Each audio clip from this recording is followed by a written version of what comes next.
Bom dia, pessoal. Hoje nós iremos começar o capítulo sobre termoquímica, tudo bem? É um capítulo, pode-se dizer, curto.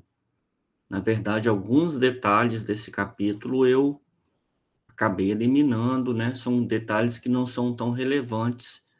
Acabou que esse capítulo ficou um tanto curto. Estão me escutando? Sim, Todo mundo quietinho hoje? Então, o que seria termoquímica? O conceito é a ciência que estuda a energia na forma de calor que está envolvida nas transformações físicas ou químicas. Toda transformação, seja física ou seja química, necessariamente acontece ou liberando ou absorvendo calor. Não existe nenhuma transformação que ocorra sem que haja ou liberação ou absorção de calor.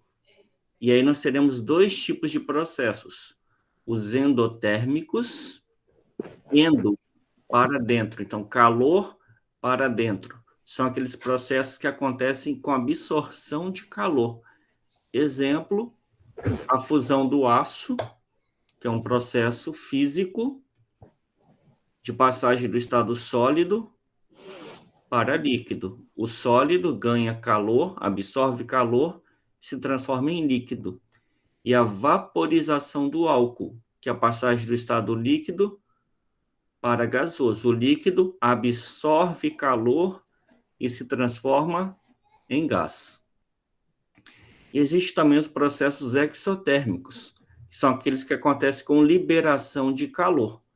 Por exemplo, a queima dos combustíveis, que é combustível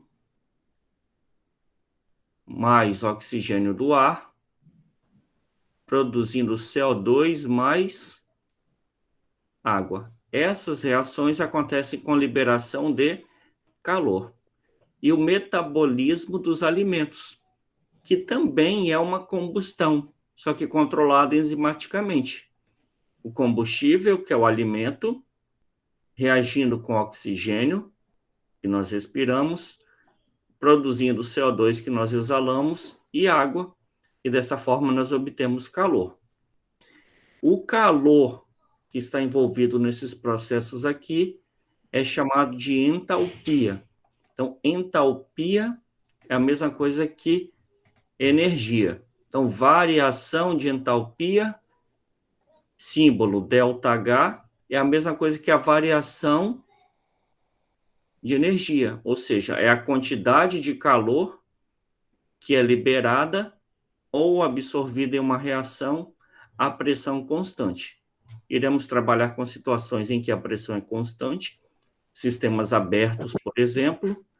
Então, nós iremos usar o termo variação de entalpia, que talvez vocês já conheçam aí da física pelo símbolo Q, de calor.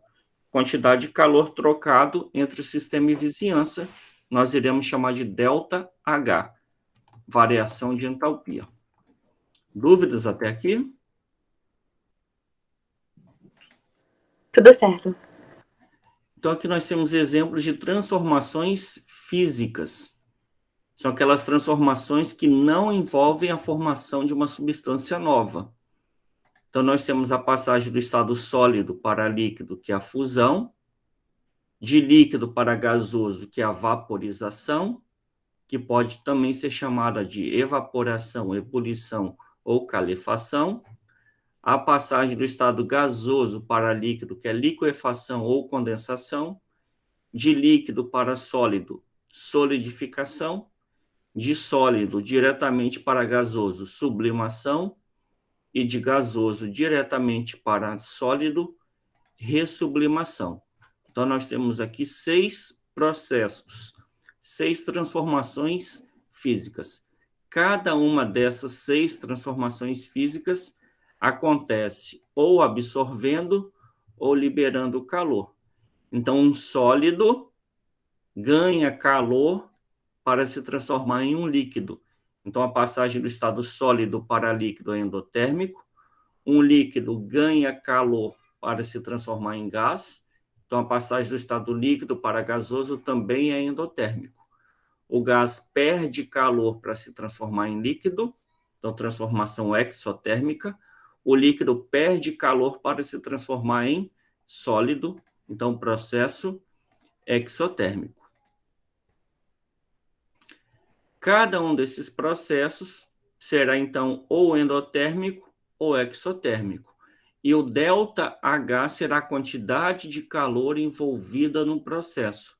Então, ΔH fuse, ΔH de fusão, é a quantidade de calor envolvida no processo de fusão, que é 6 kJ, com valor positivo. Positivo em matemática significa ganho, ganho de calor, absorção de calor, processo endotérmico. Já o processo embaixo é exotérmico, porque a passagem, a fusão e a solidificação são processos contrários. Se são processos contrários, vão envolver a mesma quantidade de energia, de calor, 6 kJ. Se do sólido para o líquido, que é a fusão, o ΔH é mais 6 kJ, ΔH de fusão, ou calor envolvido na fusão. Na solidificação, ΔH será menos 6 kJ, o mesmo valor com sinal negativo, porque negativo em matemática significa perda. Perda de calor, liberação de calor. Então, esses dois processos são contrários, possuem o mesmo valor de ΔH. Já a passagem do estado líquido para gasoso, vaporização. E de gasoso para líquido, condensação ou liquefação. Então, ΔH de vaporização, que é o calor envolvido na vaporização, é 43,7 kJ, positivo. ΔH positivo significa ganho, absorção de calor, processo endotérmico. Já o de baixo, que é liquefação ou condensação, processo exotérmico, ΔH negativo. Negativo significa perda, perda de calor, liberação de calor. Esses dois primeiros pares são processos contrários, então envolve a mesma quantidade de calor, 6 kJ. Em um sentido é endotérmico, ΔH positivo, no sentido contrário é exotérmico, ΔH negativo. Aqui na segunda coluna, esses dois processos também são contrários, vaporização e liquefação. Se são processos contrários, envolve a mesma quantidade de calor, 43,7 kJ. Em um sentido, o processo é endotérmico, no sentido contrário, o processo é endotérmico. Então, sinal positivo e sinal negativo. Dúvidas até aqui?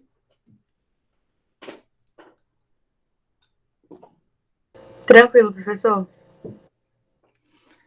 Esses calores Tranquilo, que eu professor. apresentei, tá joia? Esses calores que eu apresentei são os calores envolvidos nas transformações físicas. O nosso foco, o nome do capítulo aqui é termoquímica. Calor envolvido nas transformações químicas, principalmente. Nas físicas também? Sim, mas principalmente nas químicas.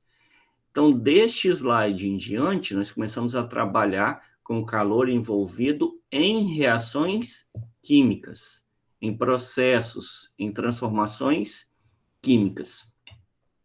Então, toda reação química, ou ela é exotérmica, acontece liberando calor, ou ela é endotérmica, acontece absorvendo o calor. Então, o que é uma equação termoquímica?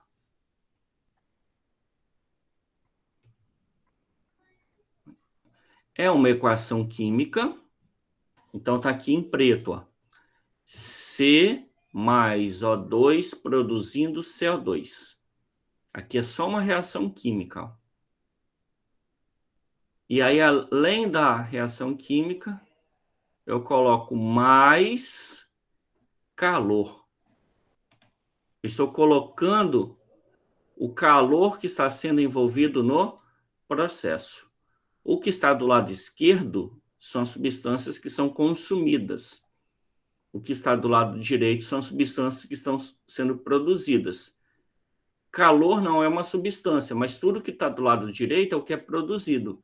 Então, o carbono reage com oxigênio e produz CO2 e produz calor. Então, a reação produz calor. Então, ela é exotérmica. Aí, se eu quiser substituir a palavra calor, eu posso colocar o valor, a quantidade de calor que é liberado pela reação. Então, 1 mol de carbono sólido reage com 1 mol de oxigênio gasoso e produz 1 mol de CO2 gasoso mais 393,1 quilojoules.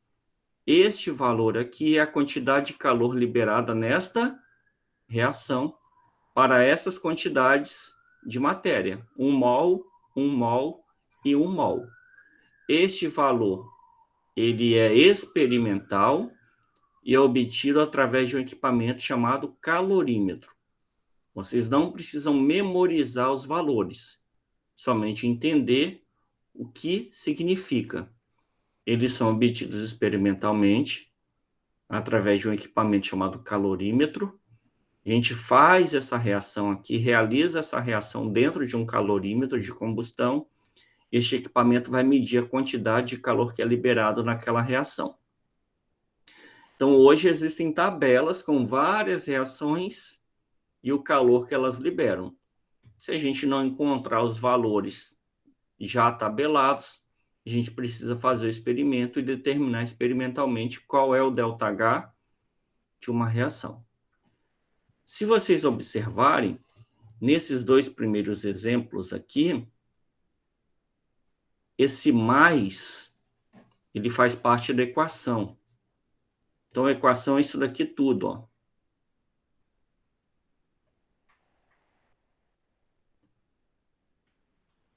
Que é a equação termoquímica. Na terceira linha, tem uma outra forma de escrever, que é escrever só a reação química, C mais O2 produzindo CO2, ponto e vírgula. Aí aqui ao lado, aqui à direita, ou aqui embaixo, aqui pertinho da equação, a gente escreve assim, ΔH igual processo exotérmico, ΔH negativo, menos 393,1 quilojoules. Então, a equação termoquímica seria a equação química mais o valor do ΔH desta reação, escrita aqui à direita ou aqui no entorno da reação. E aí, sinal negativo, porque a reação é exotérmica.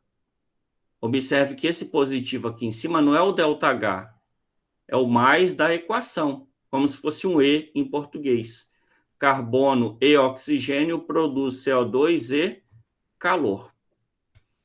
E já no esquema de baixo, que é a mais utilizada, esse modelo aqui da terceira linha, a gente escreve a reação química e coloca o ΔH do lado. ΔH negativo significa que a reação é exotérmica. Já no exemplo de baixo, o mesmo modelo. N2 mais O2 absorve calor e produz 2NO. Então, quando o N2 reage com O2, essa reação acontece absorvendo calor. Então, o que está do lado esquerdo é consumido. A reação está consumindo calor. Se está consumindo calor, é endotérmica. Quanto de calor que a reação absorve? Eu posso trocar a palavra calor por 179,7 quilocalorias, que é o calor envolvido nesta reação, que é um valor já conhecido experimentalmente e já tabelado. Ou eu posso fazer da forma que é mais usual, que é escrever a equação química e ao lado colocar o ΔH, mais 179,7 quilocalorias. Mais, matemática, é ganho, ganho de calor, absorção de calor. Dúvidas? Não? Digo, William, tá reclamando aí? Tá tranquilo? Tranquilo. Então tá bom.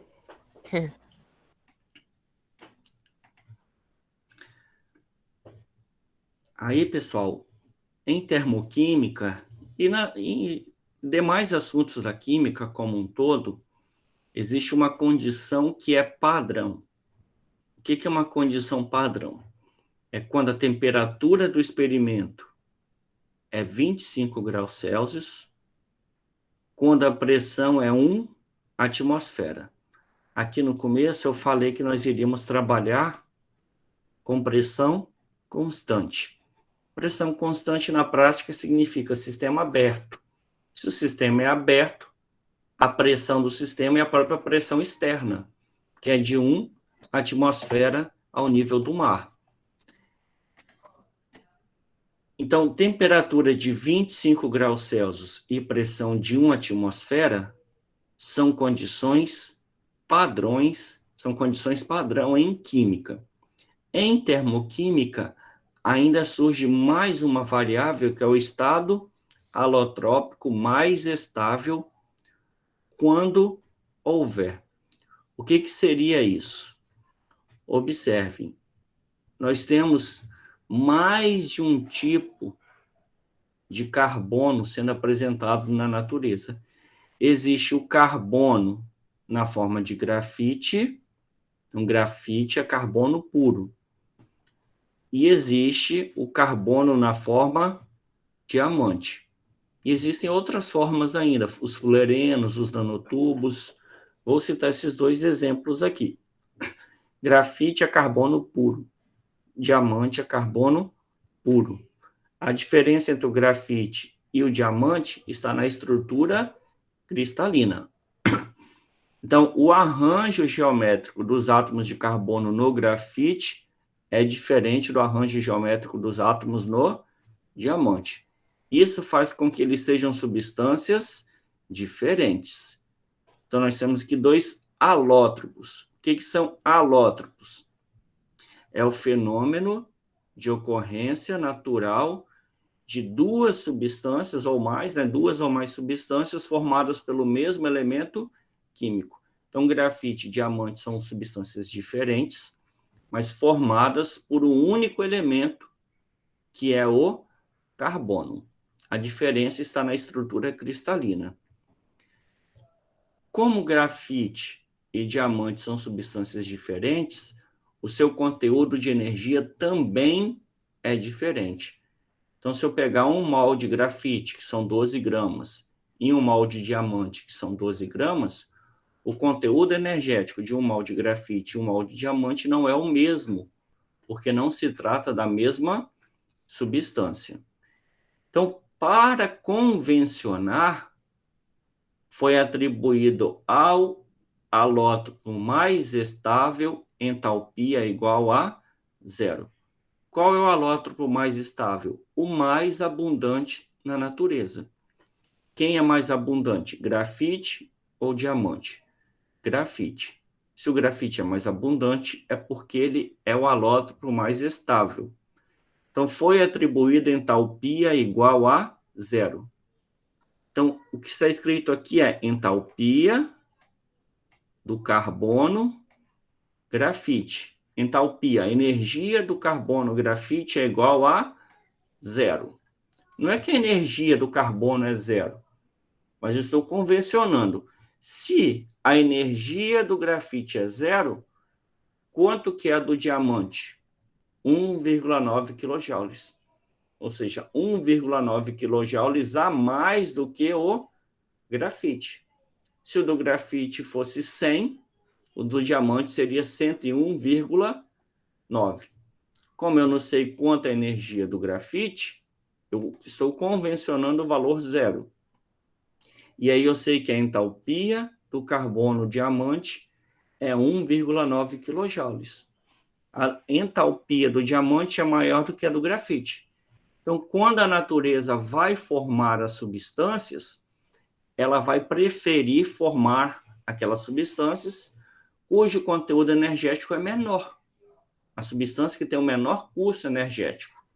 Como formar grafite envolve um custo energético menor do que formar diamante, a natureza prefere formar grafite. Por que não forma somente grafite? Porque em algumas condições extremas, de elevadas temperaturas, elevadas pressões, o diamante também pode ser formado. Mas, a princípio, a natureza tenta formar sempre o grafite, porque é a forma mais estável.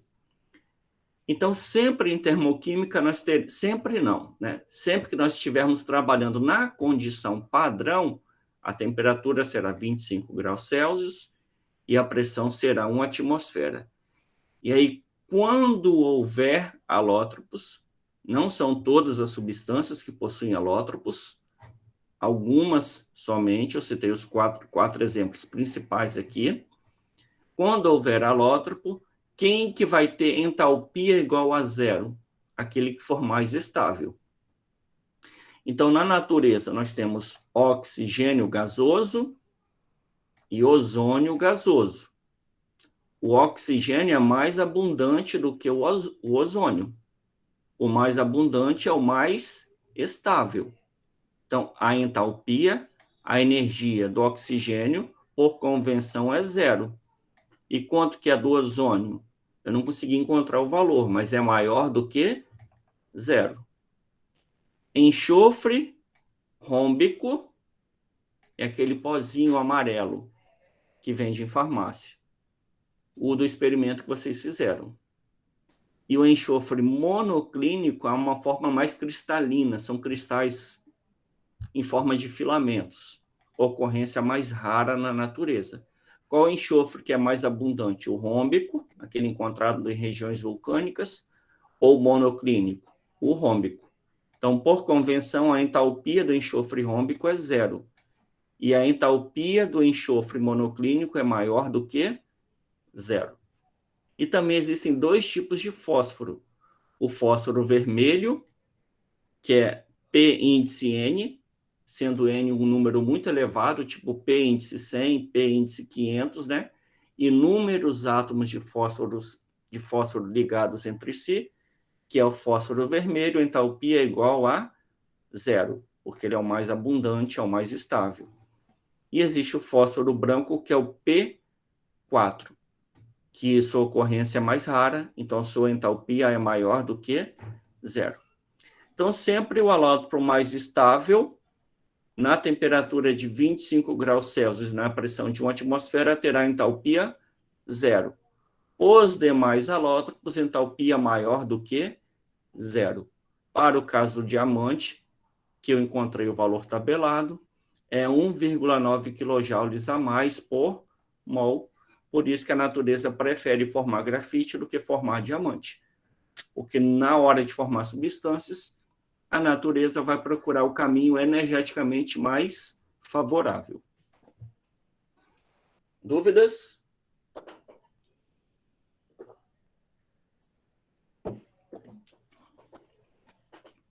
Tudo certo, professor?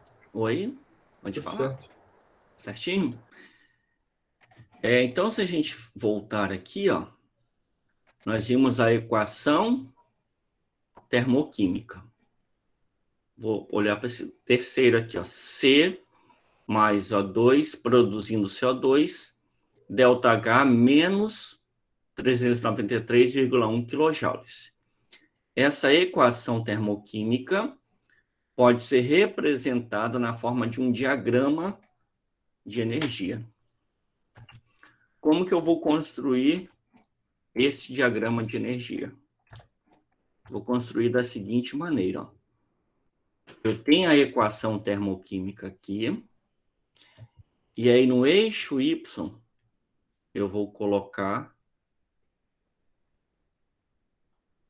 entalpia. ou seja, a energia das substâncias. Se aqui está em kJ, eu vou colocar em kJ. No eixo X, o caminho da reação. O caminho da reação é como eu leio aqui da esquerda para a direita, do reagente em direção ao produto. No eixo Y, eu posso colocar valores. No eixo X, não tem valores, por isso que não é um gráfico. É um diagrama, não tem valores aqui no eixo X. O eixo X é genérico, é o caminho da reação. Ou seja, eu estou lendo a reação do reagente em direção ao produto. Eu vou construir o diagrama também do reagente em direção ao produto. Antes da reação acontecer, eu tenho os reagentes. Então, eu tenho a entalpia inicial, ou a entalpia dos reagentes. Depois que a reação acontecer, os reagentes vão se transformar em produto. E aí eu teria a energia final, ou a entalpia dos produtos.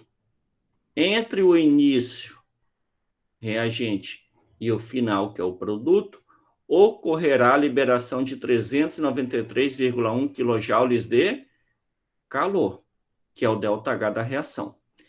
Então, eu vou precisar criar um patamar representando a energia dos reagentes. Quem são os reagentes? Carbono sólido, aqui é 1 mol, mais 1 mol de O2 gasoso. Olha só. Temperatura 25 graus Celsius, pressão 1 atmosfera. O carbono tem alótropo? Sim. Então, o carbono sólido ali é o carbono grafite. Qual a entalpia do grafite? 0. Por convenção. O O2 tem alótropos? Sim. Tem O2, oxigênio, e O3, ozônio. O O2 é o mais abundante, é o mais estável, a entalpia é igual a 0 também. Então, quanto que vai ser a entalpia do CO2? Menos 393,1 kJ. Ou seja, 393,1 kJ a menos do que do carbono e hidrogênio. Porque ΔH, delta é sempre a propriedade final, menos a inicial. ΔH é a final menos 393,1 menos a inicial, que é 0. Então, ΔH é menos 393,1 kJ. ΔH é entalpia do produto menos a do reagente. E aí, prosseguindo aqui na construção do diagrama, nós temos a seguinte situação. Criei um patamar para os reagentes. Quanto vale a entalpia dos reagentes? Por convenção, vale 0. E aí a reação liberou o calor. Se liberou o calor, o conteúdo de energia do sistema vai aumentar ou vai diminuir? Vai diminuir. E aí vai formar os produtos. Quanto que é o ΔH do produto? Menos 393,1. O quilojoule já está aqui no eixo Y.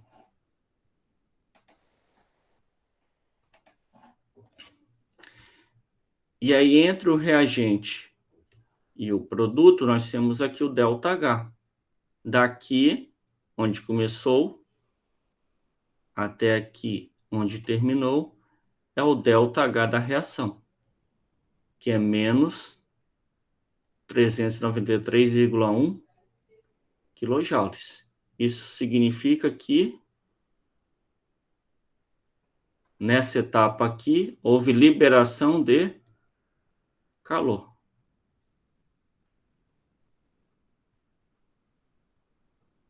Se houve liberação de calor, o processo é exotérmico. E aí, fazendo bonitinho, o diagrama fica assim. Dúvidas?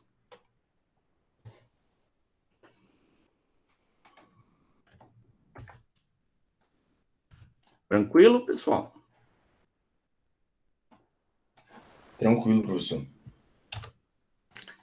E um segundo exemplo é N2 mais O2 produzindo 2NO, ΔH positivo, mais 179,7 kJ. N2 é substância simples. Mais uma coisinha aqui que talvez eu não tenha deixado bem claro. Quando eu falo de alótropos, sempre são substâncias simples, tá? Então, substâncias simples, carbono, O2, enxofre, fósforo, N2, Cl2, ferro metálico, zinco metálico, as substâncias simples, por convenção, têm entalpia igual a zero, independente de existir alótropos ou não. Então, por exemplo, o N2 é uma substância simples? Sim, é formada só por átomos de nitrogênio. Então, por convenção, a sua entalpia é zero. O O2 é uma substância simples? Sim, mas tem alótropos. Qual é o alótropo do oxigênio? O ozônio. Quem é mais estável? O oxigênio. Então, por convenção, além de ser uma substância simples, é o alótropo mais estável. Então, a sua entalpia é zero. Sempre a entalpia dos reagentes vai ser zero? Não. Nesse caso, coincidiu de ser. E aí, a entalpia dos produtos, do produto que eu falo são esses 2 mols aqui, é 179,7 quilocalorias.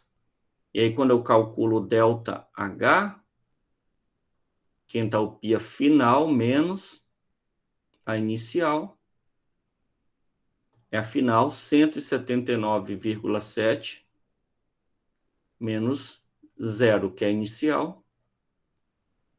O ΔH vai dar, botar um mais aqui, é redundante, mas 179,7 quilocalorias, ΔH positivo, reação endotérmica.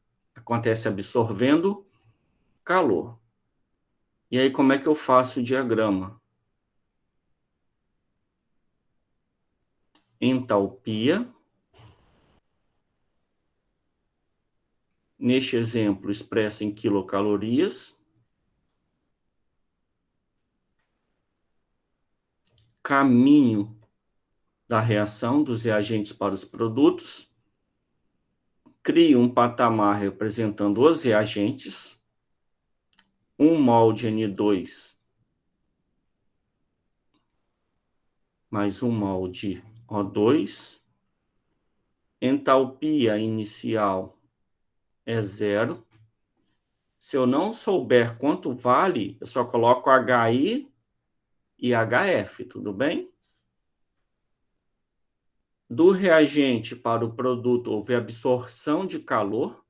Se o sistema absorveu o calor, o seu conteúdo de energia aumentou. E aí formou os produtos 2NO gasoso. HF 179,7 quilocalorias. E aí o ΔH da reação, ou seja, começa aqui, termina aqui, é 179,7 quilocalorias. O processo é endotérmico. Mesmo que eu não conseguisse colocar esse zero aqui, e esse 179, eu colocaria HI e HF. E aí, mesmo assim, eu poderia colocar o ΔH aqui, que é 179,7 quilocalorias, porque o valor foi fornecido aqui na equação termoquímica. Quando eu souber o valor do eixo Y, eu coloco. Quando eu não souber, eu coloco HI e HF, ou HR e HP, de reagente e produto. E aí, montando o gráfico bonitinho, vai ficar assim. Dúvidas?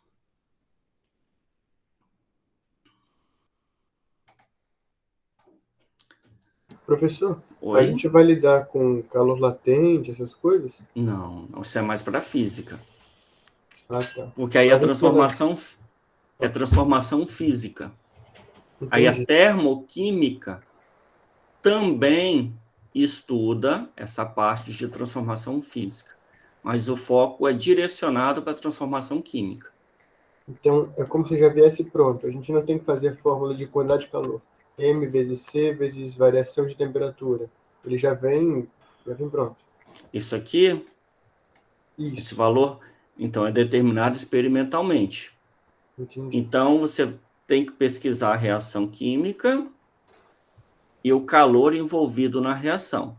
Já é tabelado, porque o experimento... Quando que é tabelado? Quando o experimento já foi feito e o calor da reação já foi medido. Se você tiver uma reação e você não conseguir encontrar esse valor, aí você vai ter que medir experimentalmente. Q igual a MC ΔT, ou Q igual a ML, é para transformação física. Aqui são reações químicas. Para a reação química, você precisa usar um calorímetro para medir a quantidade de calor envolvido na reação. Essa é a diferença. Para a transformação física, também pode usar o calorímetro, tá? Ok, obrigado. Por nada. Ficou claro? Ficou assim.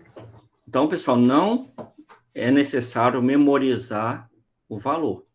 Cada reação química tem o seu valor de ΔH. Cada uma vai liberar ou absorver uma quantidade específica de calor. Para esta reação, sempre vai ser esse valor de ΔH.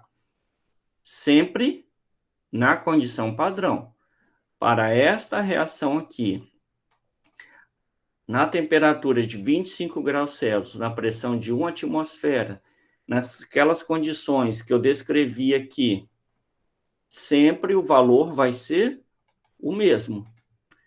Se eu começar a reação numa temperatura diferente, numa pressão diferente, esse valor vai mudar.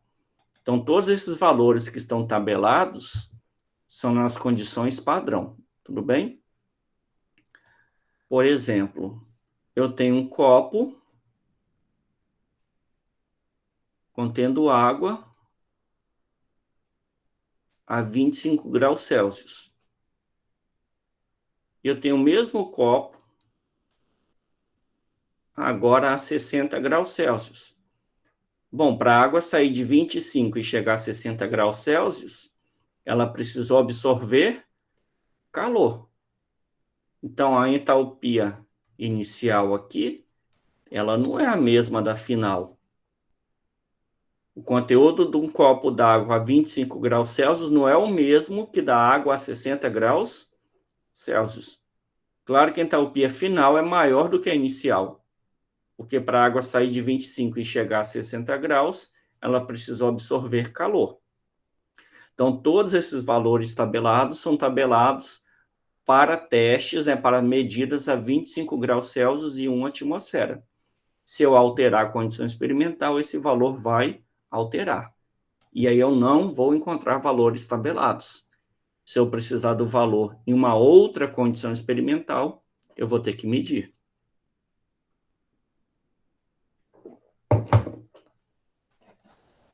Mais alguma dúvida? Professor, eu acho que eu perdi um conceito, acho que eu até não lembro a palavra, é alô alguma coisa. Alotropia. Isso, qual que é o conceito disso? Alotropia é o fenômeno de ocorrência natural de duas ou mais substâncias simples. Se eu falo que as substâncias são simples, é porque já é formado pelo mesmo elemento, né? Então, o fenômeno de ocorrência natural de duas ou mais substâncias simples. Exemplo, carbono e diamante. As duas substâncias são naturais, são simples, formadas só por átomos de carbono.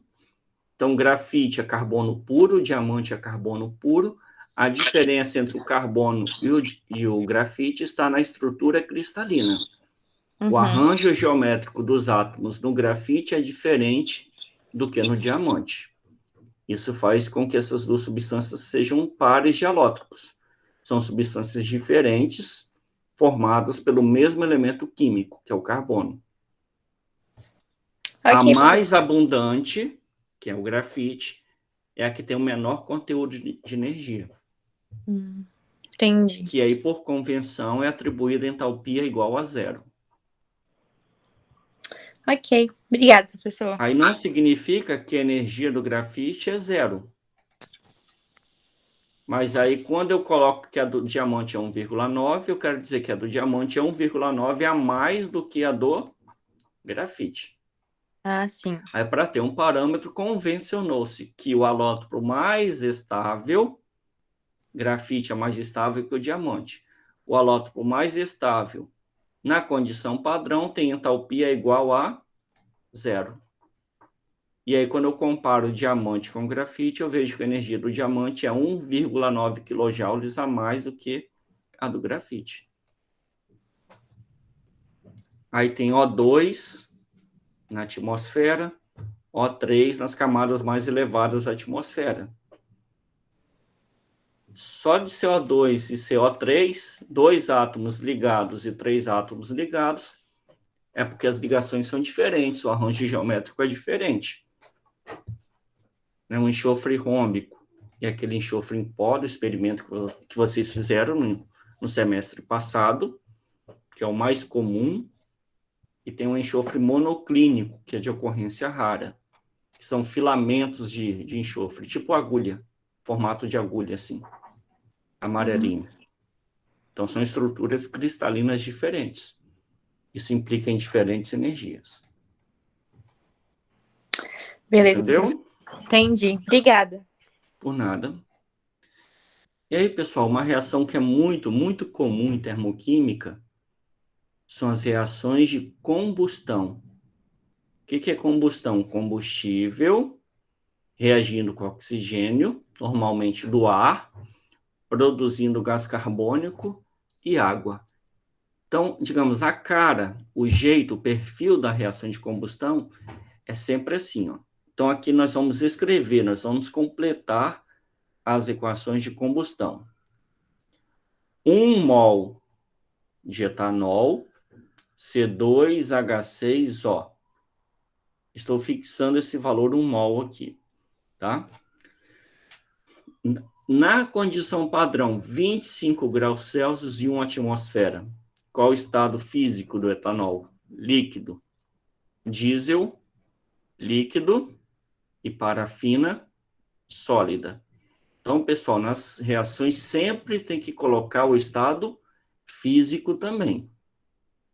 Como eu dei esse exemplo da água, que o conteúdo energético da água a 60 graus é diferente da água a 25 graus, o conteúdo energético da água a vapor também é diferente da água líquida.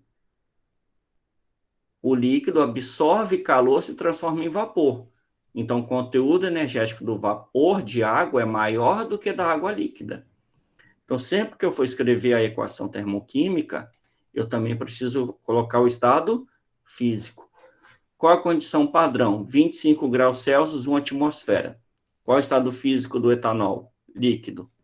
Aí o etanol vai reagir com o oxigênio do ar. Qual o estado físico do oxigênio? Gasoso. O combustível tem carbono? Sim. Então vai produzir CO2. Gasoso. Combustível tem hidrogênio? Sim. Então vai produzir água líquida a 25 graus Celsius. Claro que a água pode ser produzida na forma de vapor, mas depois ela volta para o estado líquido. Se eu colocar tudo a 25 graus Celsius, a água será líquida, CO2 gasoso, O2 gasoso, etanol líquido. Então, combustão é sempre assim, combustível mais oxigênio produzindo CO2 e água. Na hora de balancear a equação, não necessariamente esse valor tem que ser 1. Mas eu coloquei aqui, ó, destacado o valor 1, e eu vou explicar por quê também. Ô, professor, Oi? sempre quando for um gasoso com sólido, vai dar um gasoso? Tem alguma regra, alguma coisa assim para mim determinar? Ou é Não. convenção? Eu sei que CO2 é gasoso, então é gasoso. Então, assim, quando for uma substância conhecida, quando for uma substância do cotidiano, a gente já vai saber o estado físico. Quando não for uma substância do seu cotidiano, você vai ter que olhar a temperatura de fusão, de ebulição, para saber qual é o estado físico da substância. Aqui, como são substâncias do nosso cotidiano, nós sabemos o estado físico. Mas se eu tivesse colocado uma substância aqui que não é do nosso cotidiano, a gente teria que olhar. Qual é a temperatura de fusão? Qual é a temperatura de ebulição da substância? A 25 graus Celsius, qual é o estado físico dela? Entendeu? Entendi. Mas combustão sempre será combustível mais oxigênio produzindo CO2 e água. A única dúvida será o estado físico do combustível. E aí, pessoal, a gente tem que balancear. Eu já fixei o valor 1 aqui, então fica 2 carbonos, 6 hidrogênios, 3 vezes 2, 6. 2 vezes 2, 4 oxigênios, com mais 3, 7. Aqui tem 1. Faltam 6. 3 vezes 2, 6. Essa é a reação de combustão do etanol. É somente uma equação química. Se eu quiser transformar em uma equação termoquímica, eu coloco ΔH. Aqui eu não pedi para colocar o ΔH, mas dessa reação, eu lembro, é menos 1.368 kJ. Aí eu já completei a equação termoquímica, e não somente a equação química. Para o diesel... Professor, Oi? ali Pode o falar. oxigênio, não tem 7 no reagente? Então, Perdão. tem um aqui, ó. Já no etanol. Ah, tá. Perfeito. Desculpa, eu tinha Joia? deixado Tudo passar bem. isso aí. Tranquilo. Valeu. Então, próximo, combustível mais oxigênio, produzindo CO2 gasoso, mais água líquida. Sempre assim, tá? Aí, combustíveis diferentes vão somente alterar o balanceamento. Sempre vai gerar o mesmo produto. Então, 14 carbonos, 14, 30 hidrogênios, 15 vezes 2,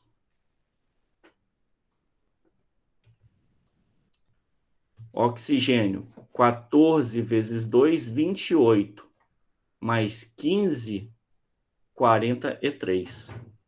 Então, aqui eu coloco 43 sobre 2, porque aí simplifica esse 2 com 2, né? 43 sobre 2 vezes 2 vai dar 43. Normalmente, a fração aparece só aqui no oxigênio, tá?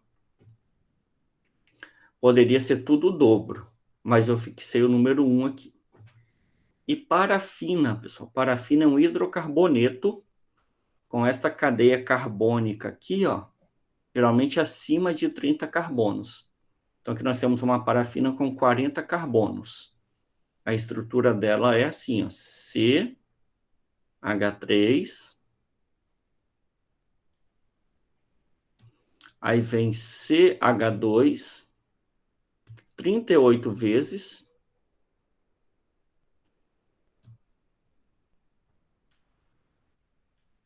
por isso que eu coloco entre parênteses, e aí lá no final, CH3 novamente. E aqui, ó, são 38 partes dessa daqui de CH2. Então, quantos carbonos? Aqui tem 38, 39, 40. Então, posso escrever assim também. C40, H38 vezes 2. Vai dar 76. 77, 78, 79, com mais 3, 82. C40, 82.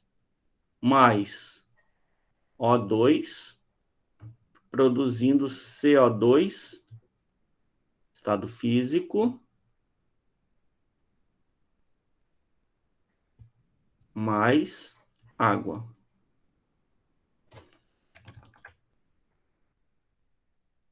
Quarenta carbonos, 40. 82 hidrogênios, 41 vezes 2. 40 vezes 2, 80. Com mais 41, 121. Então, aqui vai ficar 121 sobre 2. E aí eu completei as equações de combustão. Então, vocês precisam saber completar essas equações. Dúvidas aqui? Não, professor. E aí tem duas equações de combustão, somente essas duas que são um pouquinho diferentes. Que é a combustão do hidrogênio gasoso, hidrogênio mais O2, vai produzir, quando o combustível tem hidrogênio, produz água. Quando o combustível tem carbono, produz CO2. Quando tem carbono e hidrogênio, produz CO2 e água. Então, se eu queimar carvão puro, carbono puro, com oxigênio, só vai produzir CO2. 1 e 1. Se eu queimar hidrogênio puro, só vai produzir água.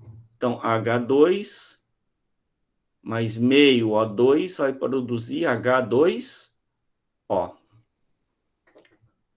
E aí, os demais combustíveis terão carbono e hidrogênio. Vai produzir CO2 e água. E aí já fica a dica, se tiver eventualmente um enxofre aqui, já vão lembrar lá da prática que vocês fizeram de chuva ácida, vai produzir SO2. Se tiver um nitrogênio, vai produzir NO2. Mas o que comumente é utilizado são combustíveis que só têm carbono e hidrogênio, ou carbono, hidrogênio e oxigênio. Então, este exemplo aqui, esses exemplos que eu coloquei, abrangem quase que 100% das situações. Eventualmente, no combustível pode aparecer um enxofre, pode aparecer um nitrogênio, e aí, quando esse enxofre reagir com oxigênio, vai produzir o SO2. Quando o nitrogênio reagir com oxigênio, vai produzir um NO2, e assim por diante. E aí, pessoal, cada reação dessa tem um ΔH. Essa daqui, de baixo, nós já vimos que o ΔH é menos 393,1 quilojoules.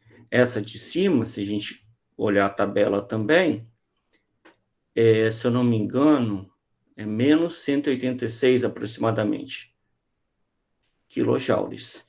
E aí, quando eu balanceei, eu forcei no balanceamento esse número 1 mol de combustível. Por que eu forcei esse número 1? É o único jeito de balancear? Não. Mas porque a gente chega num conceito que se chama entalpia de combustão ou calor de combustão. O que é entalpia de combustão ou calor de combustão? É o calor liberado na combustão completa de 1 mol de determinado combustível. Então, calor de combustão ou entalpia de combustão é o calor liberado na combustão completa de 1 mol de um dado combustível. Por que eu estou colocando esse valor 1 aqui? Porque quando vocês forem pesquisar o calor de combustão de diferentes combustíveis, o que vocês vão encontrar no livro não são as equações. Vocês vão encontrar uma tabela assim.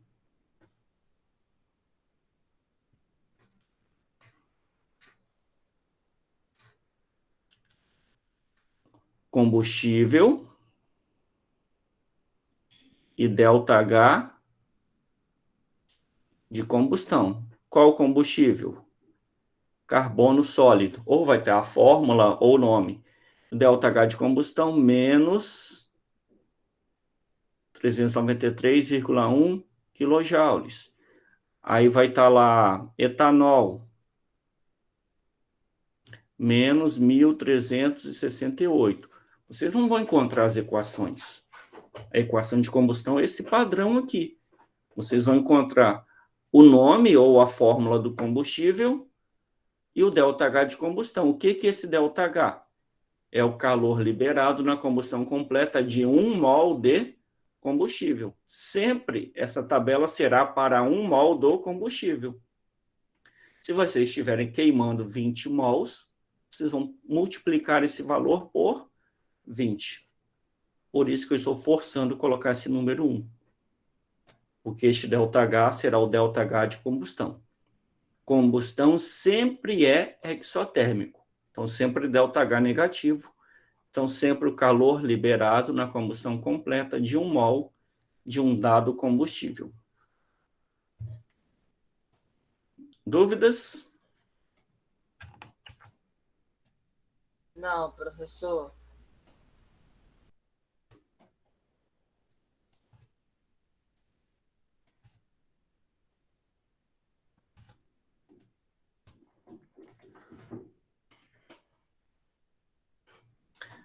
Então, vamos fazer um exercício aqui que é o seguinte. Ó.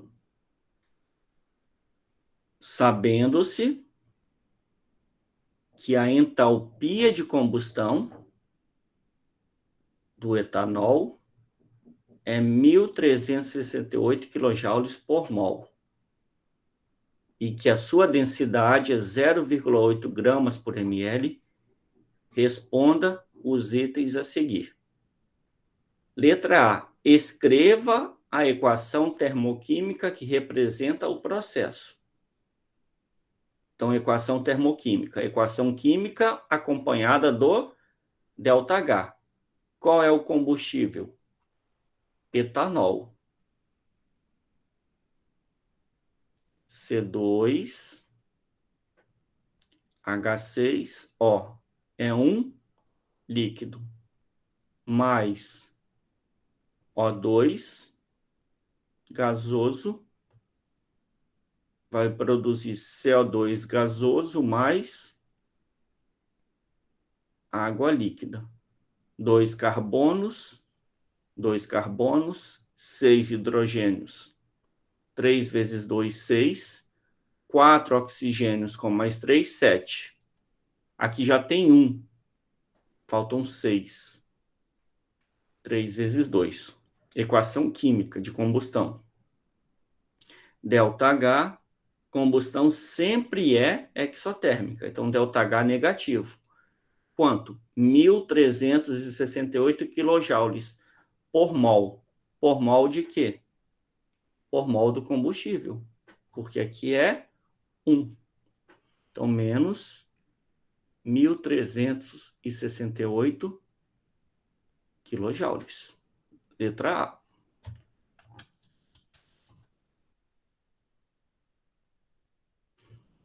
Determine a quantidade de calor liberada na combustão completa. Combustão completa significa todo o carbono se transforma em CO2. A combustão incompleta, ou ela libera fuligem, que são fragmentos de carbono, ou libera monóxido de carbono, que é o CO. Então, combustão completa. Todo o carbono e todo o hidrogênio vai reagir completamente, tá? Todo completamente, entenderam, né? Então, determinar a quantidade de calor liberada na combustão de 1 litro do combustível. Foi dada a densidade.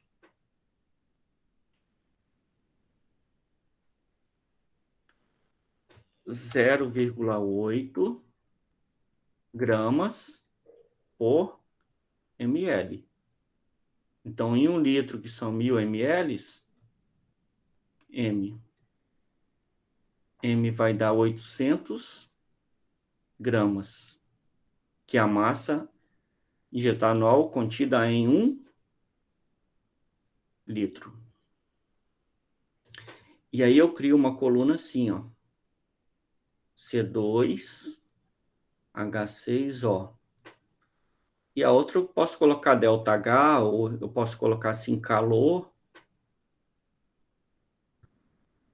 1 mol de etanol libera quanto de calor?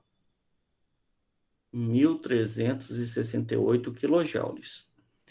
Não tem necessidade de colocar o sinal negativo, tá? Porque, ó, o enunciado já está afirmando que é liberado o calor. Então, você vai responder, são liberados tantos quilojoules. Só que 1 mol de etanol são 46 gramas.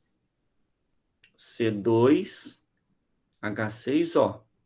2 vezes 12, 24, mais 6, 30, mais 16, 46.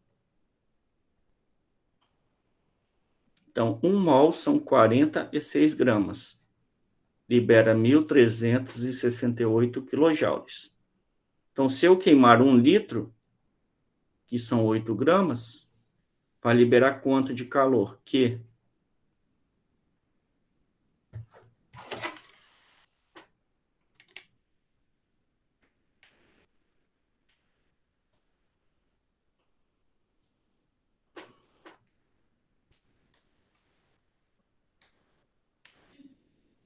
$23.791,3 quilojoules.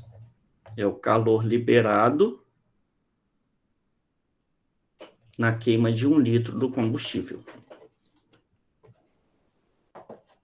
Dúvidas? Observem, pessoal, que é um cálculo estequiométrico. No cálculo estequiométrico, a gente não relacionava as colunas, quantidade de reagente com quantidade de produto.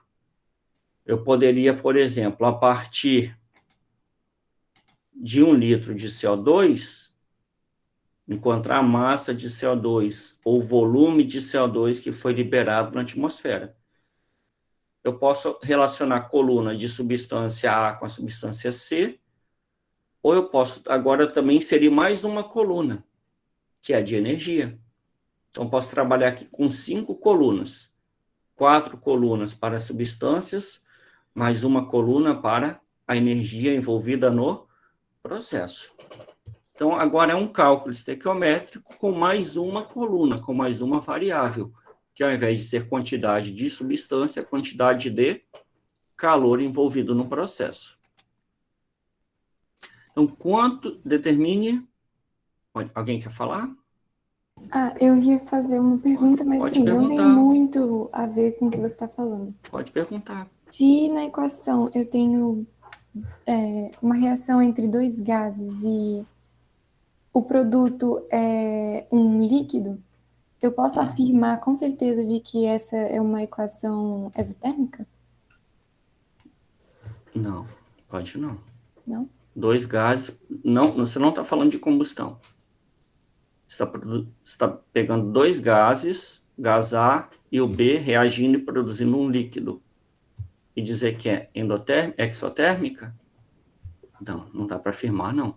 Tá? Não, tá. Combustão seria sempre de... Não, combustão sempre é exotérmica. Ok. Combustão é a reação de um combustível com o oxigênio. Uma das substâncias tem que ser o oxigênio, um dos reagentes. E a outra tem que ser um combustível, que pode ser sólido, líquido ou gasoso. Combustão sempre é exotérmica. Então, você pegar o gás metano, reagir com oxigênio, é exotérmico. Se você pegar o etanol, que é líquido, reagir com oxigênio, é exotérmico.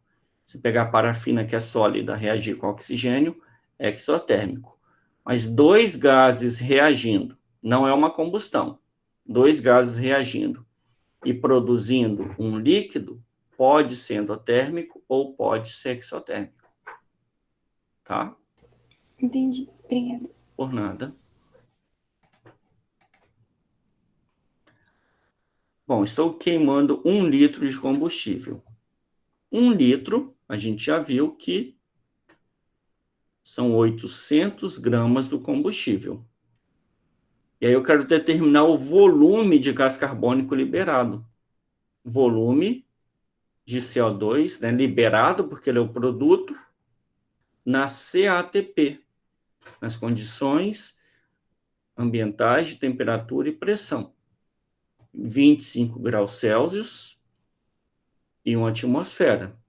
Se a gente lembrar lá do estudo dos gases, na CATP, 1 mol de qualquer gás na CATP são 24,5 litros. Se eu não lembrar, eu aplico a equação PV-nRT, que eu vou chegar nesse mesmo valor. Então, eu posso fazer a seguinte regra de 3 aqui. Ó. Eu tenho o etanol e o CO2. 1 mol para 2 mols. 1 para 2. 1 mol de etanol, 46 gramas. 2 mols de CO2, 2 vezes 24,5 litros. 800 gramas é V.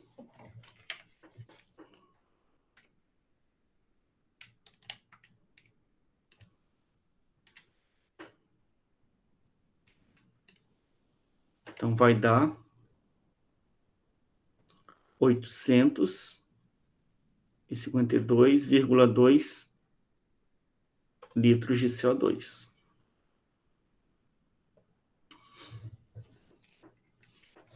Então, você vai dar uma voltinha com a namorada, gasta 1 litro de etanol, 852 litros de CO2 na atmosfera.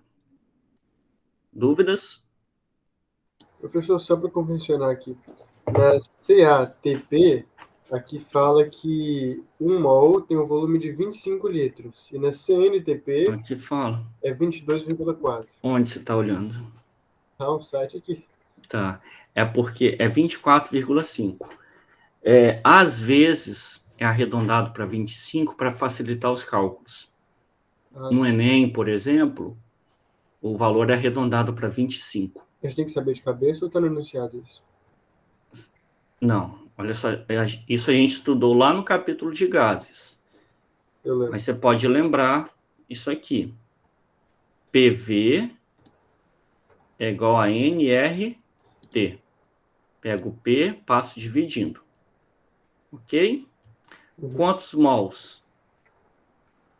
Eu quero saber. Volume molar. Volume de 1 mol, né? Vamos imaginar 1 mol de CO2.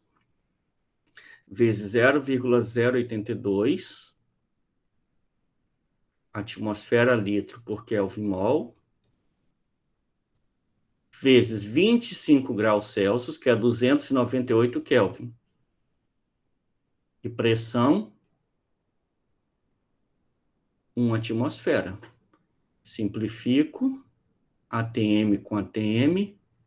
Kelvin com Kelvin. Mol com mol vai sobrar litros. Aí, se a gente fizer esse cálculo aqui, vai dar 24,436.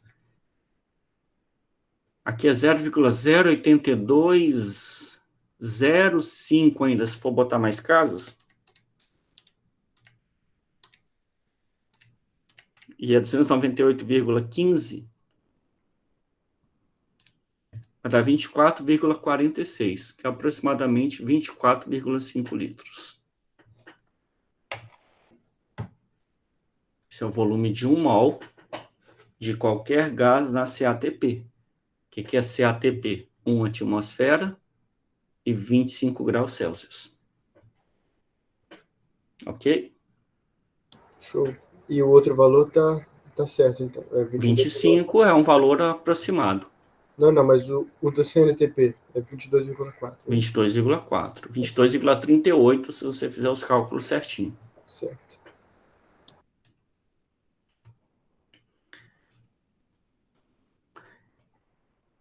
E agora determine a quantidade de calor liberada por mol de gás carbônico produzido. Quanto de gás carbônico é produzido? 1 mol de etanol produz 2 mols de CO2 e libera 1.368 quilojoules. Então, eu vou fazer assim, ó. CO2, que para cada 2 mols de CO2, é produzido quanto de calor? 1.368 quilojoules. E para cada mol de CO2, é produzido o quê? Então, Q é igual a 684.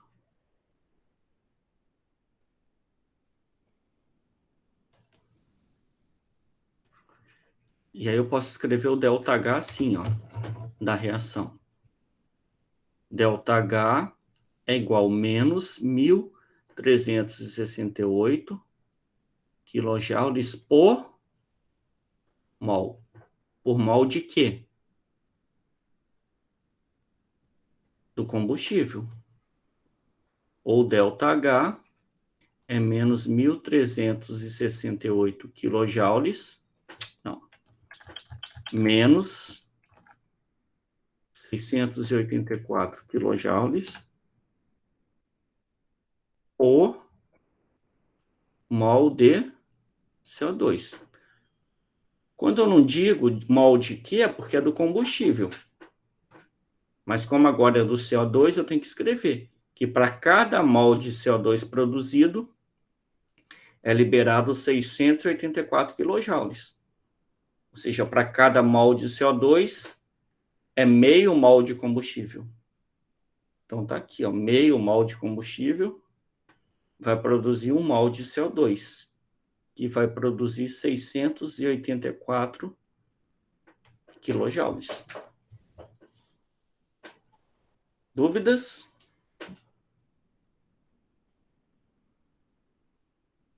Tranquilo?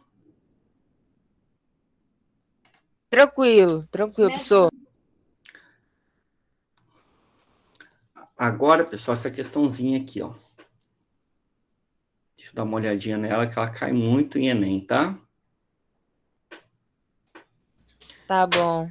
Determine a quantidade de calor liberada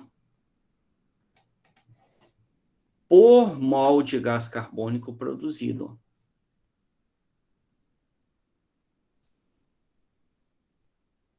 Considerando a combustão completa dos combustíveis a seguir. E aí justificar qual combustível é ambientalmente mais vantajoso em termos de emissão de gás carbônico na atmosfera. Ou seja, eu tenho uma relação de combustíveis aqui e o ΔH de combustão. Esses valores aqui de ΔH significam o calor liberado na combustão de um mol completo, de um mol de cada um desses combustíveis aqui. Então, é o ΔH por mol do combustível, e não por mol de gás carbônico. Então, eu quero determinar o ΔH por mol de gás carbônico, e depois justificar qual combustível é ambientalmente mais vantajoso em termos de emissão de gás carbônico na atmosfera.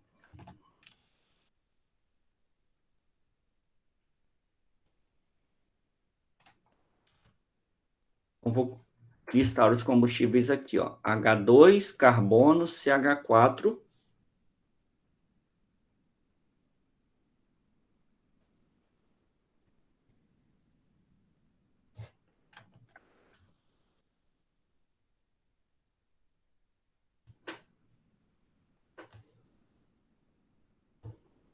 E etanol, gasolina e diesel.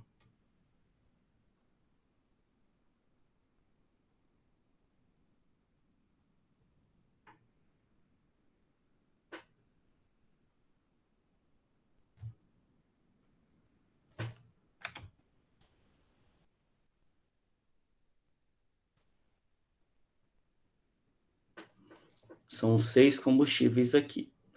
E aí eu vou completar a reação de combustão.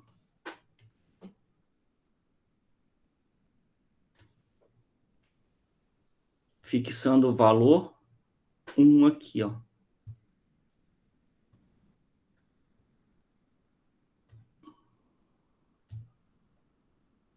Porque o ΔH de combustão, é o calor de combustão ou a entalpia de combustão, é o calor liberado na combustão de 1 mol de um determinado combustível.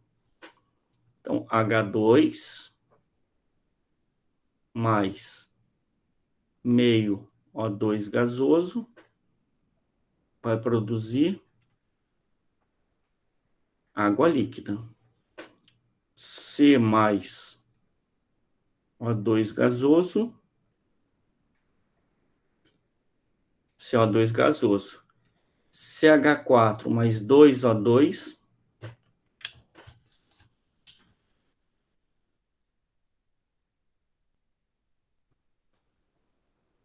vai produzir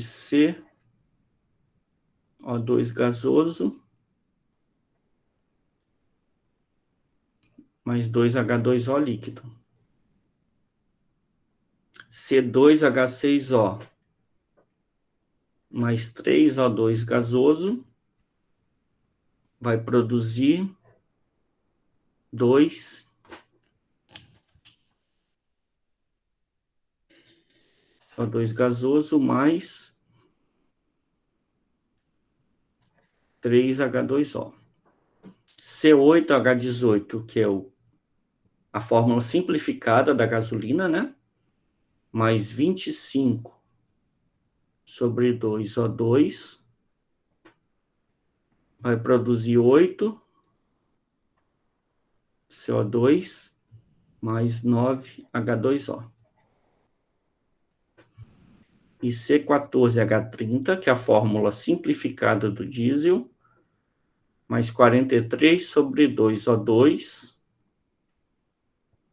vai produzir 14 CO2 mais 15H2O. E aí eu coloco o ΔH. de cada reação. Menos 286.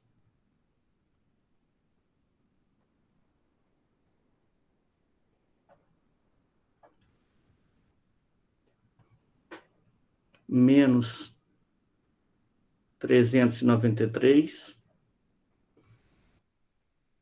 Menos 890.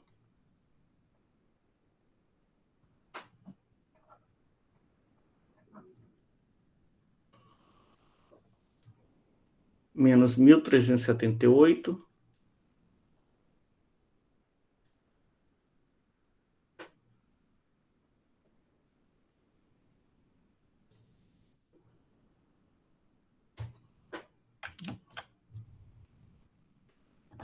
Mil trezentos e sessenta e oito.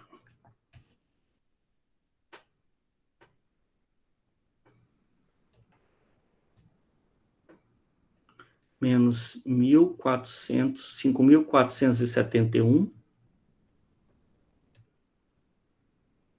e menos 9.000.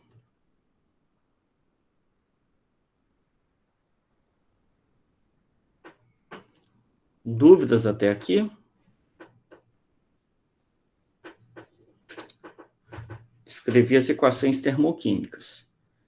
A primeira equação não emite CO2.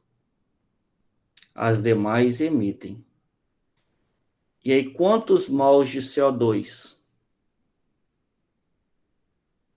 1 mol de CO2. 1 mol. 2 mols. 8 mols. E 14 mols. Agora, o que eu vou fazer, pessoal? Eu vou pegar esse ΔH,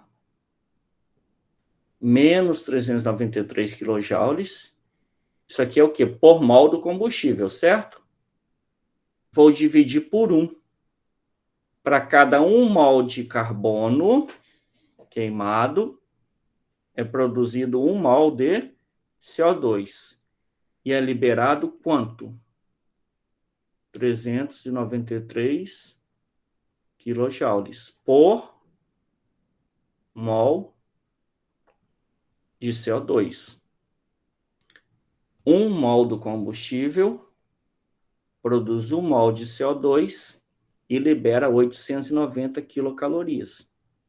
Então, ΔH, quilojoules, é menos 890 quilojoules por mol de CO2.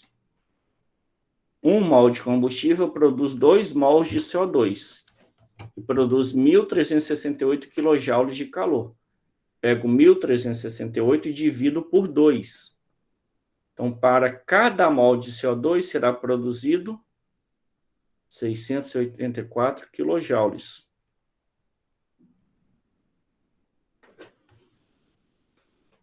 E pego 5.471 e divido por 8.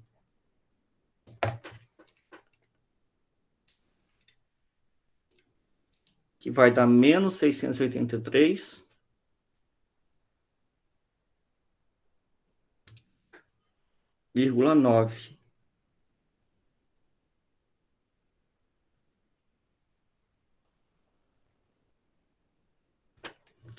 E menos 9.000 dividido por 14.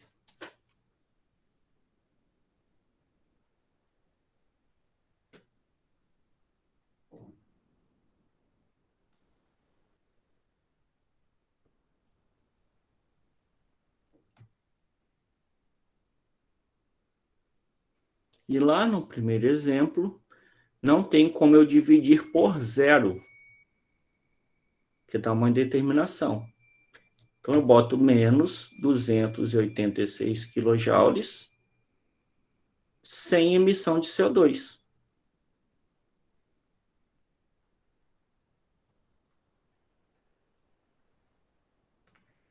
Porque não tem como eu dividir por 0 o CO2. Ok? Agora a gente vai analisar o seguinte. Eu já fiz a primeira parte. Ó. Determine a quantidade de calor liberada por mol de gás carbônico. Por mol de gás carbônico são liberados esses valores de ΔH que eu coloquei em vermelho aqui. E agora que eu já dei essa resposta, eu vou dizer qual combustível é ambientalmente mais vantajoso. Então, de cara, o hidrogênio. O hidrogênio é o combustível mais vantajoso em termos de emissão de CO2, porque ele não emite CO2. Não estamos falando de valor, É o mais vantajoso em termos de emissão de gás carbônico, e não mais vantajoso economicamente, tá? Então, pensando somente na questão ambiental, o mais vantajoso é o H2, porque ele não emite CO2. Professor, Oi? se a gente sabia desde o começo que o H2 não libera CO2, a gente podia colocar direto já para... Como é uma questão de Enem, a gente economizaria bastante tempo. Não, muito. Estou fazendo mais detalhado aqui. Então, mas poderia não ter opção H2, né?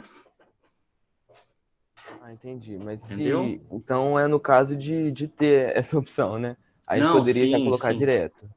Tô falando que a questão de Enem, não necessariamente ela vai cair igualzinha eu coloquei aqui. Mas assim, usando esse mesmo raciocínio que eu estou fazendo. Até porque Então, a questão podia pedir alguma coisa diferente que não fosse isso. Aí qual que libera mais se tiver emissão, né? isso. Aí a gente teria que fazer essa comparação toda. Entendi. Valeu, professor. Então, você nem precisava escrever isso para uma questão objetiva. Você nem precisava fazer isso tudo. Você só ia botar aqui, ó. Por exemplo, gasolina. 1 mol, né, de gasolina, não tem 8 carbonos? Ia dar 8 mols de CO2, que ia dar o ΔH tanto aqui. Você ia fazer bem mais direto, né? Não precisava escrever essas equações todas. Estou fazendo completinho aqui, porque é para a gente entender de forma mais ampla, tá? Se você fizer isso aqui tudo no Enem, o seu tempo acaba. Ô, professor, mas necessariamente vai dar a quantidade de mols que está indicada ali, né, no combustível, porque não pode ser que tenha que balancear, não? Não, entalpia de combustão ou calor de combustão é sempre a quantidade de calor liberada na queima de 1 mol do combustível, tá?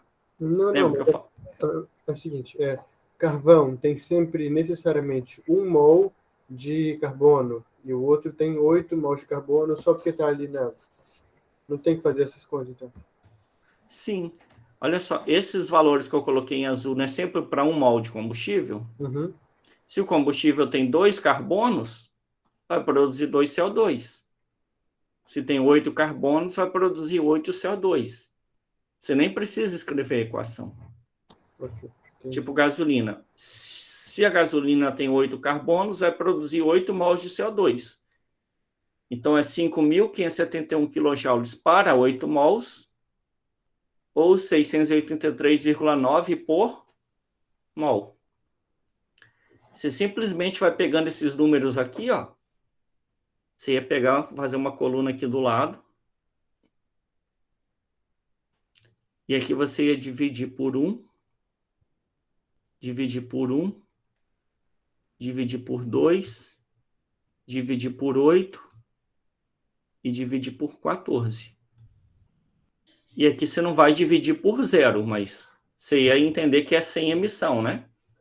Você já teria todos os valores aqui, ó. Na questão de Enem, você ia fazer mais rápido, né? Percebe?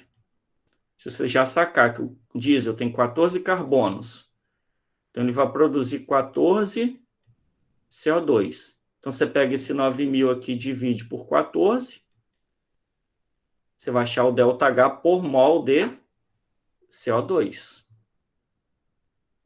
Ok? Ok. Agora vamos para os demais combustíveis. Este ΔH que eu escrevi em vermelho é por mol de CO2, por mol de CO2, por mol de CO2. Ou seja, eu fixei a emissão de CO2 em 1 mol. Ou seja, todos estão poluindo igualmente. Agora, não estou falando mais da primeira reação, tá? Todas as reações aqui, ó, tudo que eu escrevi em vermelho é por mol de CO2. Quando todos esses combustíveis emitirem 1 mol de CO2, qual que vai produzir mais calor? 393, 890, 684, 684, 642. Esse aqui. Este é o combustível, metano, gás natural, que mais vai liberar calor por mol de CO2.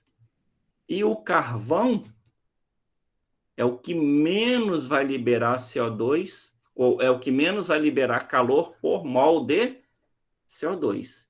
Então, tirando o hidrogênio da jogada, qual é o melhor combustível? É o gás natural. Porque é aquele que vai mais produzir calor lançando 1 mol de CO2 na atmosfera. E o pior é o carbono. É o que menos vai emitir, é o que vai emitir menos calor, emitindo 1 mol de CO2.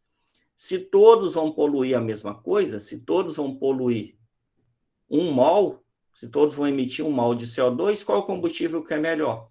Aquele que produzir mais calor. Imagine que fosse um veículo. Quanto mais calor produzir, mais o veículo vai se deslocar, emitindo a mesma quantidade de CO2. Então, se a gente colocasse em ordem, o melhor, o pior, a primeira opção seria H2. Depois seria CH4, certo? O H2 não emite. Depois, quem vai ter o maior ΔH? É o metano.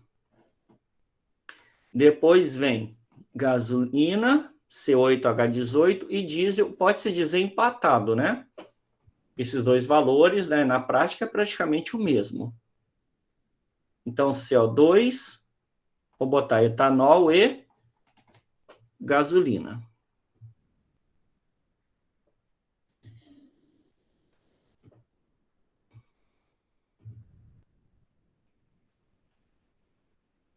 Depois vem o diesel, 642,9.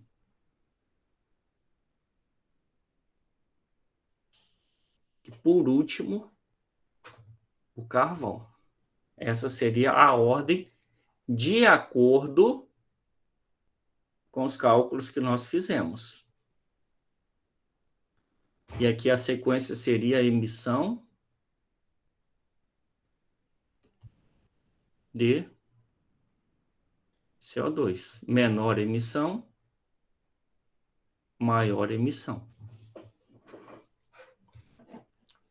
Porque tem um outro jeito de fazer também, que é o seguinte. Aqui eu botei por mol de CO2, certo? Uma outra maneira de fazer era botar todos esses valores iguais.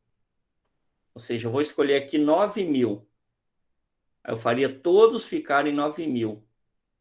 Para saber qual emite mais CO2 para a mesma quantidade de calor. Seria uma outra maneira de fazer. Ao invés de colocar tudo 1 mol de CO2, colocar todos esses valores de ΔH sendo iguais. Sendo todos iguais, qual vai emitir mais CO2? Qual vai emitir mais CO2 vai ser o carvão. Dúvidas aqui na sequência? Tranquilo? Agora vem a questão aqui.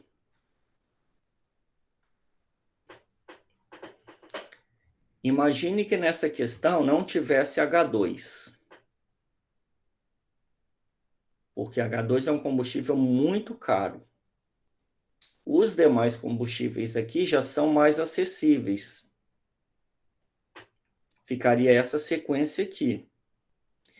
O etanol ficaria em segundo lugar, ou terceiro, né, empatado aqui com a gasolina.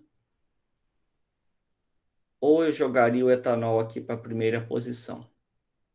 Agora estou fazendo uma discussão mais ampla, tá? Isso aí vai depender de como a questão está elaborada. Olha só. Carvão é combustível mineral. Já está pronto. Diesel é derivado do petróleo. Gasolina é derivado do petróleo. Gás natural é derivado do petróleo.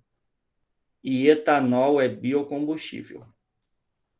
O que acontece quando a gente queima carvão, diesel, gasolina, metano? O que acontece quando a gente queima combustível fóssil? O combustível fóssil, ele já é encontrado na natureza, ou na forma de petróleo, ou nas jazidas de carvão. O que eu faço? Eu pego um combustível fóssil, eu pego uma fonte de carbono que já está disponível ali na natureza e queimo. Então, eu vou pegar o carbono, esse carbono, vou botar um asterisco aqui. Não é que é o carvão, é o carbono presente no combustível fóssil. É o carbono aqui do carvão, ou é o carbono do diesel, ou da gasolina, ou do gás natural. É um carbono que já está pronto ali na natureza, já é uma fonte de energia. Vou reagir com oxigênio e vou produzir CO2 gasoso. Para onde que esse CO2 vai? Para a atmosfera. Agora, vamos para o contexto do etanol. Como que é o etanol? É um biocombustível. No Brasil, produzido a partir da cana-de-açúcar. Para produzir cana-de-açúcar, para produzir açúcar, a gente precisa de um canavial. A gente precisa plantar a cana-de-açúcar.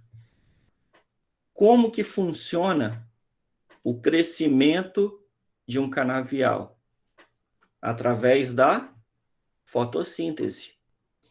Então, na fotossíntese,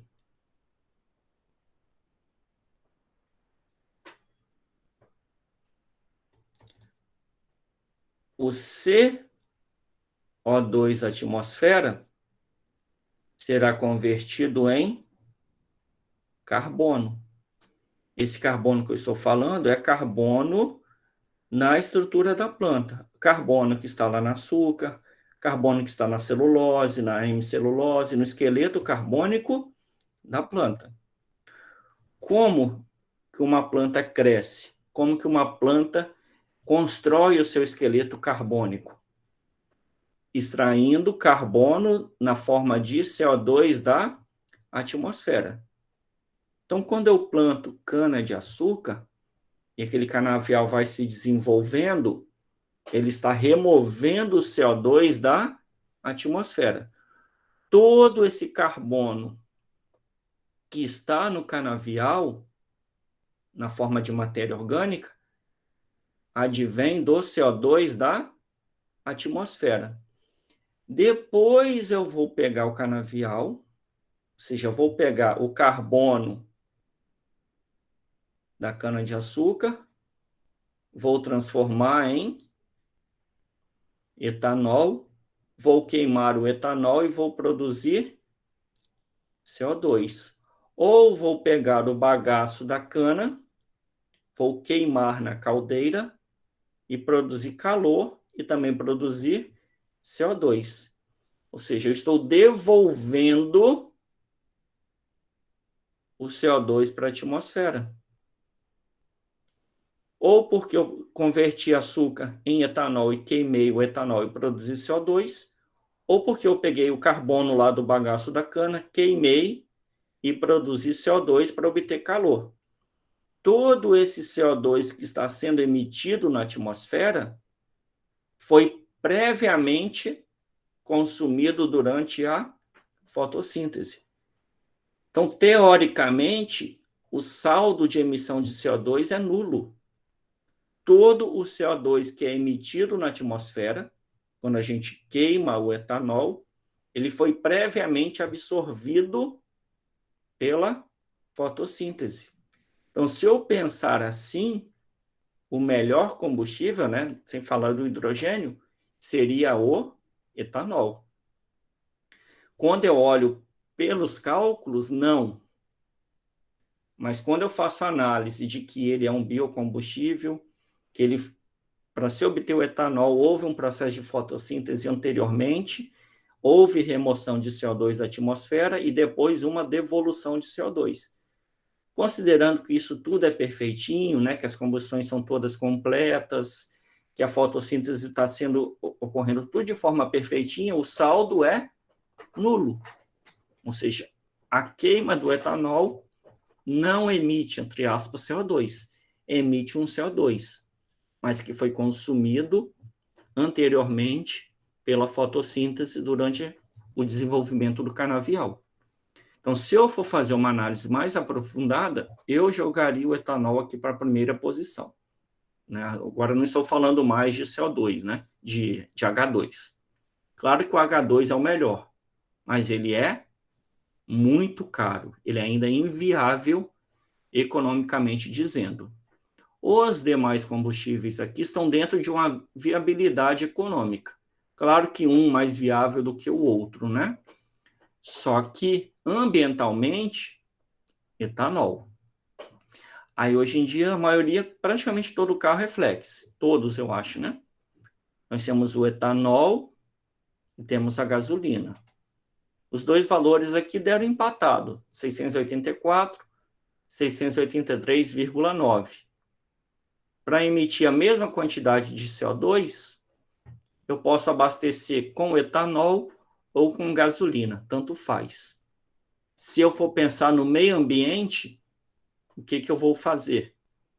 Abastecer somente com etanol. Se eu for pensar no meu bolso, na maioria dos estados aqui do Brasil, eu vou abastecer com gasolina. Porque a gasolina é mais barata do que o etanol. Tá? Na maioria dos estados. Então, o ideal seria abastecer o veículo com etanol, mas a maioria das pessoas abastece com gasolina, porque economicamente é mais viável. Dúvidas aqui?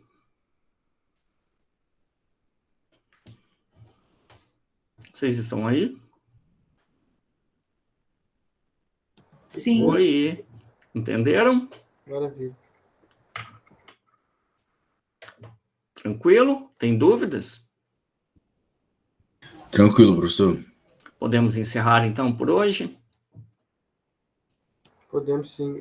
O senhor vai deixar esses slides com as Vou. anotações, não mudam? Vou deixar os slides e a aula gravada. Tá joia? Já. Certo, então? Beleza. Qualquer dúvida, só entrar em contato aí comigo, tá joia? Joia, professor. Valeu. Valeu, pessoal. Abração. Boa Tudo de semana. bom. Obrigada, professor. Por nada. Obrigada, professora. Até a Por próxima. nada. Obrigado a Tchau, vocês. professor. Tchau, Boa tchau. semana. Pessoal, chegar no horário, hein? Atrapalhou bastante hoje, tá? Pessoal entrando no começo da aula, esse troço apitando aqui no meu ouvido. Até mais.